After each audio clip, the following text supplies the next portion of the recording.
आज हम लोग कंप्यूटर के कुछ फंडामेंटल्स को स्टडी करेंगे। देखेंगे कंप्यूटर क्या होता है। तो सबसे पहले स्टार्ट करते हैं, व्हाट इज़ कंप्यूटर।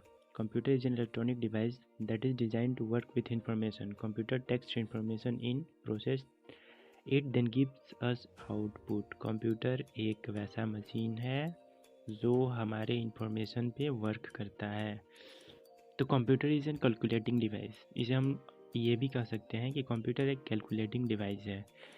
आगे जानने से पहले कुछ जान लेते हैं डेटा क्या होते हैं, इंफॉर्मेशंस क्या होते हैं। तो data is a raw facts and figures. Informations होते हैं a meaningful form of data known as information. File क्या होते हैं, तो file audio video PDF ETC जितने सारे फाइल्स होते हैं हमारे कंप्यूटर में, जैसे कोई सॉन्ग हो गया, कोई वीडियो हो गया, तो ये सारे जितने भी हैं नॉन एज फाइल के नाम से जाने जाते हैं। फोल्डर्स क्या होता है, फोल्डर एक इम्पटी स्पेस होता है, वो वैसा खाली जगह होता है जहाँ पे हम अपने फाइल को रखते हैं। तो folder is an empty space where we keep our file. Icons क्या होते हैं, तो icons are the small pictures on desktop screen. Desktop screen के ऊपर जो छोटे छोटे पिक्चर्स बने हुए होते हैं, हमारे एप्लीकेशंस के पिक्चर्स होते हैं। तो वो सारे पिक्चर्स एक शॉर्ट फॉर्म में बन जाते हैं उस एप्लीकेशन के, कि हम उस पर एक बार क्लिक करके अपने एप्लीकेशन को ओपन कर सकते हैं। तो icons are the small picture on desktop screen. Classification of computers, तो कंप्यूटर का क्लासिफिकेशन किया जाए तो there are 3 types of computers. वो होते हैं analogue computer, digital computer and hybrid computer. Analogue computer क्या होता है, those computers which uses analogue signals. तो वैसे कंप्यूटर्स जो एनालॉग सिग्नल्स यूज़ करते हैं और प्रोड्यूस भी करते हैं, तो उसे हम लोग एनालॉग कंप्यूटर कहते हैं, जैसे स्पीडोमीटर, थर्मोमीटर और ऐसे बहुत सारे एग्जांपल्स हैं।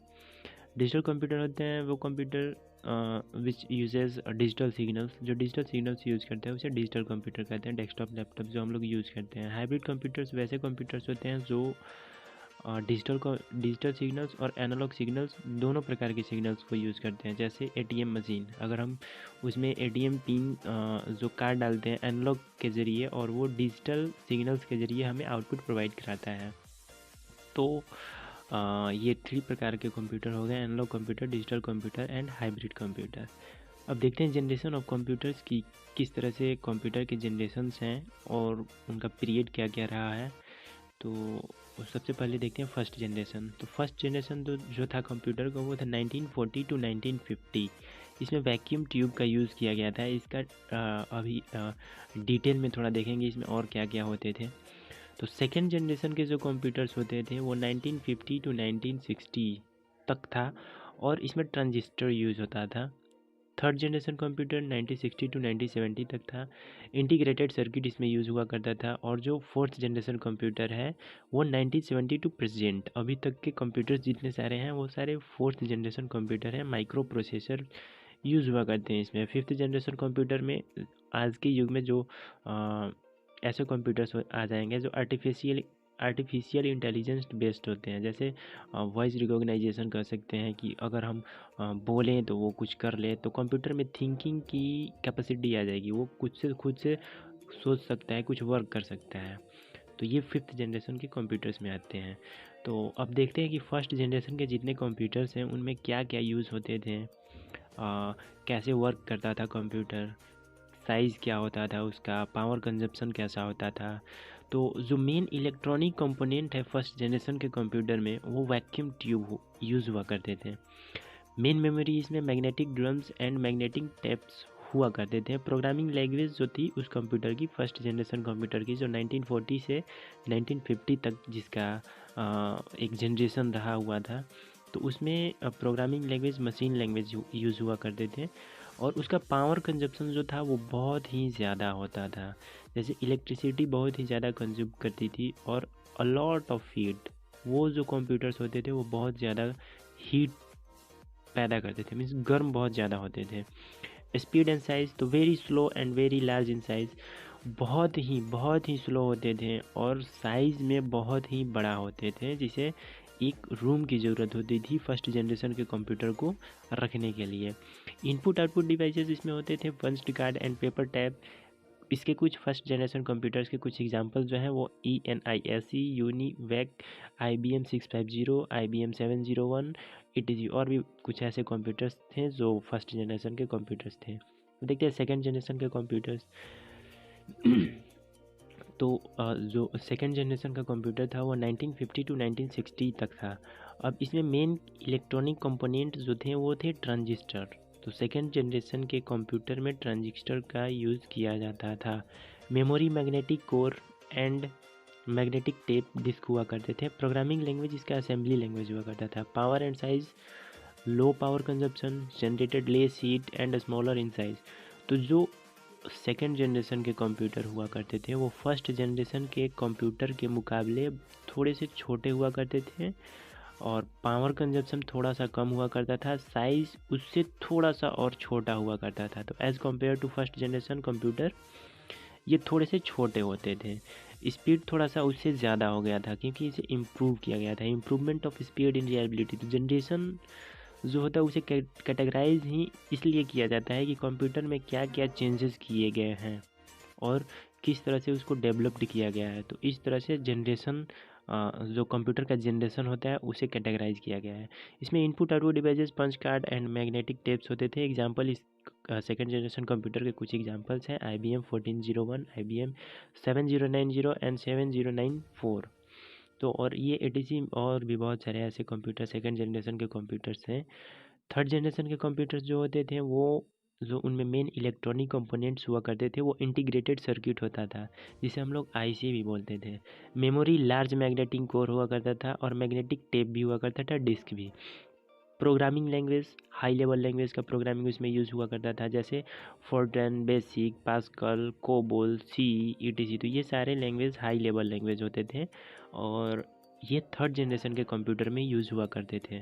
साइज़ में जो सेकंड जनरेशन के कंप्यूटर हुआ करते थे उससे और भी छोटे ये हो गए, थोड़े से सस्ते हो गए और more efficient means second generation computer. तो इसमें छोटे हो गए, थोड़े सस्ते हो गए, पावर कंजप्शन थोड़ा और कम हो गया, स्पीड जो है वो थोड़ा सा बढ़ गया।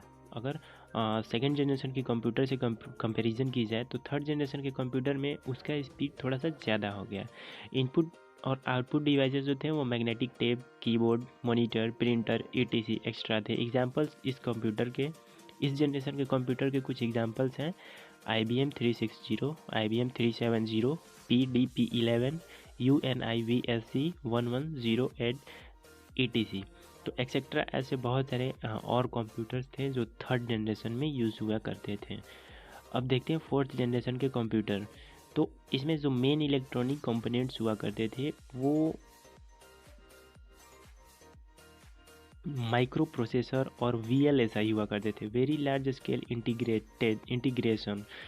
और ये जो फोर्थ जनरेशन है वो 1970 से लेके अभी तक प्रेजेंट में जो है वो फोर्थ जनरेशन में ही काउंट होता है। VLSI होता है thousands of transistor on a single microchip. एक माइक्रोचिप पे बहुत सारे ट्रांजिस्टर यूज हुआ करते थे। मेमोरी इसमें होते थे semiconductor memory such as RAM and ROM. RAM का फुल फॉर्म होता है रैंडम एक्सेस मेमोरी, ये एक प्राइमरी मेमोरी है। अब देखिए मेमोरी दो प्रकार के होते हैं, primary memory and secondary memory. Memory वाले सेक्शन में हम लोग मेमोरी के बारे में डीपली स्टडी करेंगे। तो सबसे पहले अभी देख लेते हैं कि मेमोरी जो इसमें यूज़ हुआ करता था वो था रैम और रोम। तो सेमीकंडक्टर मेमोरी यूज हुआ करते थे। रैम होता था a type of data storage memory elements used in computer that temporary stores of programs and data. ये कुछ समय के लिए जैसे हम अगर कंप्यूटर पे कोई वर्क कर रहे हैं तो वर्क करते समय जितने सारे डेटा हैं वो रैम पे आ जाते हैं, तो रैम का यूज इसलिए होता है। रोम होता है type of data storage used in computer that permanently stored RAM. ROM का फुल फॉर्म होता है रीड ओनली मेमोरी। इसमें जितने सारे डेटा हैं वो डेटा इसमें परमानेंट के लिए मतलब हमेशा के लिए स्टोर करके रखे जाते हैं। और जो रैम होता है हमारा वो वोलाटाइल होता है। वोलाटाइल मीन्स अगर हम इलेक्ट्रिसिटी कट गई, लाइट अगर कट गया, इलेक्ट्रिसिटी ना सप्लाई हो रही हो, तो रैम में जितने सारे डेटा हैं वो इरेज हो जाएंगे। और रोम जो होता है वो डेटा को स्टोर करके रखता है, इसलिए इसे नॉन वोलाटाइल कहते हैं। प्रोग्रामिंग लैंग्वेज जो फोर्थ जनरेशन के कंप्यूटर हुआ करते थे, उसमें प्रोग्रामिंग लैंग्वेज होते थे हाई लेवल लैंग्वेज, जैसे पाइथन, C++, जावा, जावा स्क्रिप्ट, रस्ट, कॉटलिन एक्सेट्रा। तो ये सारे प्रोग्रामिंग लैंग्वेज फोर्थ जनरेशन के कंप्यूटर में यूज़ हुआ करते थे। साइज़ बहुत ही छोटा साइज़ हो गया, cheaper and more efficient then third generation of computer.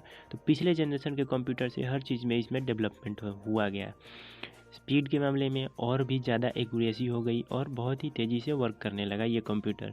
Input output devices इसमें कुछ होते थे, keyboard, pointing device, optical scanning, monitor, printer. तो कीबोर्ड जो होता था वो इनपुट डिवाइस होता था, pointing device, optical scanning, monitor, printer. तो वैसे इनपुट और आउटपुट डिवाइस के बारे में भी देखेंगे कि ये किस तरह से वर्क करते हैं और ये होते क्या हैं। नेटवर्क होता है अ ग्रुप ऑफ टू और मोर कंप्यूटर सिस्टम लिंक्ड टुगेदर। बहुत सारे कंप्यूटर्स को एक साथ जोड़ दिया जा सकता है इस फोर्थ जनरेशन के कंप्यूटर में। जो फिफ्थ जनरेशन है, the main characteristic of fifth generation of computer is present feature. अभी के जितने सारे कंप्यूटर्स हुए हैं वो फिफ्थ जनरेशन के कंप्यूटर्स हैं, और इसमें जो मेन इलेक्ट्रॉनिक कंपोनेंट होते थे वो based on artificial intelligent, means उसमें कुछ थिंकिंग शक्ति आ जाती है और वो खुद से ऑपरेट कर सकते हैं कि उन्हें करना क्या है। After giving a command, voice के ज़रिए भी हम लोग अपने कंप्यूटर को कमांड दे सकते हैं और वो means they are able to talk. ULSI, millions of transistor on a single microchip. एक माइक्रोचिप पे बहुत सारे transistor, millions of transistor use हुआ करते थे। Parallel processing method use to और more micro processor to run task simultaneously. एक साथ बहुत सारे प्रोसेसर को, मतलब इसमें टू और मोर माइक्रो प्रोसेसर यूज़ किया जाता है कि बहुत सारे टास्क को एक साथ परफॉर्म कर सकते हैं। तो इस वजह से ये जो ऐसा है ये फिफ्थ जनरेशन कंप्यूटर में यूज़ हुआ था। लैंग्वेज इसमें understandable natural languages, human languages को ये समझ सकते हैं। कंजप्शन लेस, पावर कंजप्शन बहुत ही कम हो गया, power and generate less heat, बहुत ही कम हीट होने लगे। Speed, remarkable improvement of speed, accuracy and reliability, ये बहुत ही मतलब अच्छे से वर्क करने वाले कंप्यूटर होते हैं जो बहुत ही जल्द हमारे रिजल्ट को प्रोवाइड कराते हैं।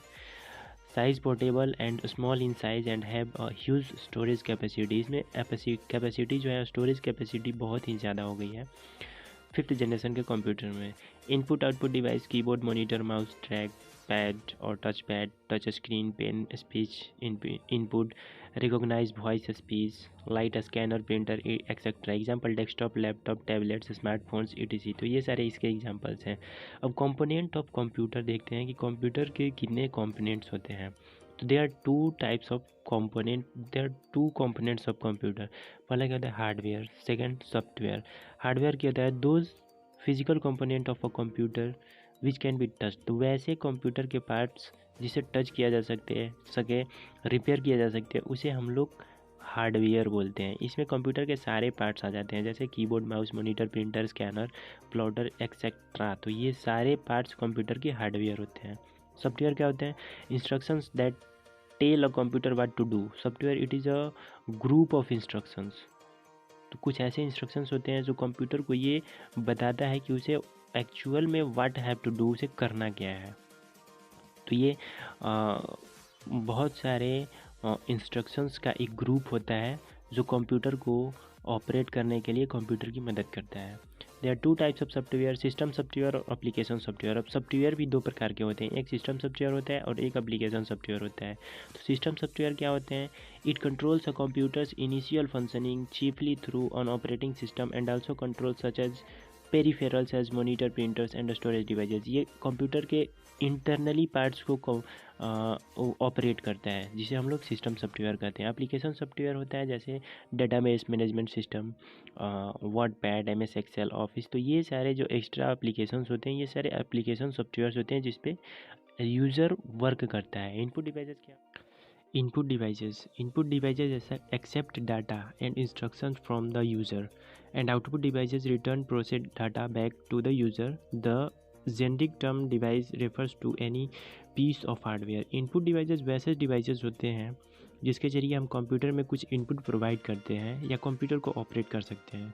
तो कंप्यूटर में अगर किसी चीज़ को हम लोग input as a input provide करा रहे हैं, जैसे कीबोर्ड से हम लोग कंप्यूटर में टाइप कर सकते हैं, माउस माउस से हम लोग किसी चीज़ को ड्रॉ कर सकते हैं और भी बहुत सारे वर्क कर सकते हैं। तो ये सारे डिवाइसेस जो होते हैं वो इनपुट डिवाइसेस होते हैं। The most common input devices is the keyboard. तो सबसे पहला जो हमारा इनपुट डिवाइस होता है वो होता है कीबोर्ड, विच एक्सेप्ट लेटर्स। उसके ज़रिए हम लोग लेटर्स उसमें इंटर करते हैं, नंबर्स इंटर करते हैं, कमांड फ्रॉम द यूज़र। तो जितने सारे कमांड्स हैं हम लोग कीबोर्ड के ज़रिए कंप्यूटर में कह सकते हैं, कंप्यूटर में ऐड कर सकते हैं। तो इनपुट वो डिवाइसेस होते हैं जिसके ज़रिए हम लोग कंप्यूटर में कुछ कमांड प्रोवाइड करते हैं। जैसे अगर हमें वर्क करना हो तो हम कीबोर्ड के ज़रिए, माउस के ज़रिए वर्क कर सकते हैं। अब कीबोर्ड में क्या क्या वर्क कर सकते हैं? The keyboard resemble that of a typewriting with additional keys to handle control functions. The computer keyboard has 3 categories of keys. अब कंप्यूटर में 3 प्रकार के कीज़ होते हैं, alphanumeric keys, special keys, function keys. तो alphanumeric keys क्या होते हैं? अल्फ़ा न्यूमेरिक कीज़ के ज़रिए हम लोग कंप्यूटर में अल्फ़ाबेट, नंबर्स, ये सारे कैरेक्टर्स इंटर कर सकते हैं। स्पेशल कीज़ होते हैं, जैसे स्पेशल कीज़ के ज़रिए हम लोग क्या कर सकते हैं? बैक कीज़, रिटर्न की, डिलीट की, इंसर्ट की, शिफ्ट की, एस्केप की, ये सारे जितने की होते हैं ये सारे स्पेशल कीज़ होते हैं। और फंक्शंस की जो होते हैं वो 1 to 12, F1 से लेके F12 तक ये जितने कीज़ होते हैं इसे हम लोग फंक्शन की कहते हैं। ये एक स्पेशल टास्क परफॉर्म करते हैं। माउस क्या करता है? माउस एक इनपुट डिवाइस है और इसके ज़रिए हम कंप्यूटर में किसी चीज़ को ऑपरेट करते हैं। हो सकता है लाइन भी ड्रॉ कर सकते हैं, स्क्रॉल अप एंड डाउन कर सकते हैं। तो माउस भी एक इनपुट डिवाइस होता है। आउटपुट डिवाइस वो होता है जो कंप्यूटर हमें जिसके ज़रिए रिजल्ट प्रोवाइड कराता है। तो सबसे पहला जो कंप्यूटर के आउटपुट डिवाइसेस हैं वो होता है मॉनिटर। मॉनिटर आउटपुट डिवाइस में इसलिए है क्योंकि मॉनिटर पे हम लोग कंप्यूटर के रिज़ल्ट को, ये मॉनिटर पे कंप्यूटर के रिज़ल्ट को डिस्प्ले करता है, इसलिए मॉनिटर को आउटपुट डिवाइस में रखा गया। और आउटपुट डिवाइसेस जो होते हैं वो है प्रिंटर, प्लॉटर। तो प्रिंटर क्या करता है? एज अ प्रिंट करके हमें एक आउटपुट डिवाइस प्रोवाइड कराता है। तो आज के लिए कंप्यूटर में इतना ही। बाकी अगला जो वीडियो होगा उसमें आगे देखेंगे कंप्यूटर के फंडामेंटल्स को और क्या क्या हैं।